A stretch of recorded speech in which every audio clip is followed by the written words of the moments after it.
GS की preparation कर रहे हो एसएससी एमटीएस के लिए, तो ये इंपॉर्टेंट टॉपिक जरूर से पढ़ के जाना, क्योंकि यहाँ से क्वेश्चंस डेफिनेटली बनते हैं। ये वर्ल्ड लेवल पे स्टैटिक से जो क्वेश्चंस पूछे जाते हैं वो टॉपिक्स मैं आपको बताने वाला हूँ, तो जल्दी से नोट कर लेते हैं।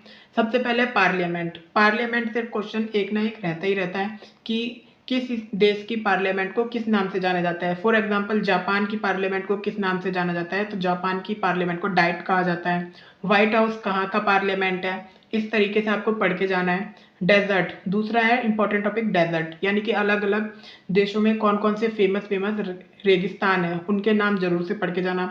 जैसे कि गिबली हो गया, सैंडी हो गया, इनसे क्वेश्चंस जरूर से बनते हैं।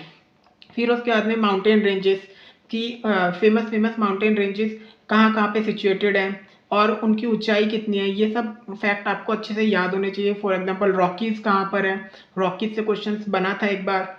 झीलें यानी कि फेमस फेमस झील जो कि हो गई कि काला सागर किधर है, और ये क्या कहते हैं मीठे पानी की झील कौन सी है, तो झीलें भी जरूर से पढ़ के जाना। फिर आता है हमारा रिवर्स। रिवर्स भी एक इम्पॉर्टेंट टॉपिक है। रिवर से क्वेश्चंस अक्सर पूछे जाते हैं कि सबसे बड़ी रिवर कौन सी है, सबसे चौड़ी रिवर कौन सी है, ये तो बेसिक होता है। इसके अलावा और भी फेमस फेमस रिवर है, राइन रिवर कहाँ पर है, बोन नदी किधर है, इस तरीके से।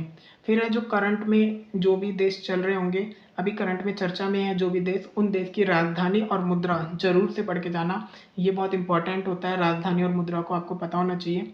जो भी करंट में अभी जो भी करंट में अभी देश हैं उनका, क्योंकि इससे क्वेश्चंस डायरेक्ट बन जाता है और ये करंट अफेयर प्लस स्टैटिक बन जाता है, इसलिए ये इंपॉर्टेंट हो जाता है। तो एक ऐसे ही और इम्पॉर्टेंट टॉपिक्स को जानने के लिए सब्सक्राइब करो।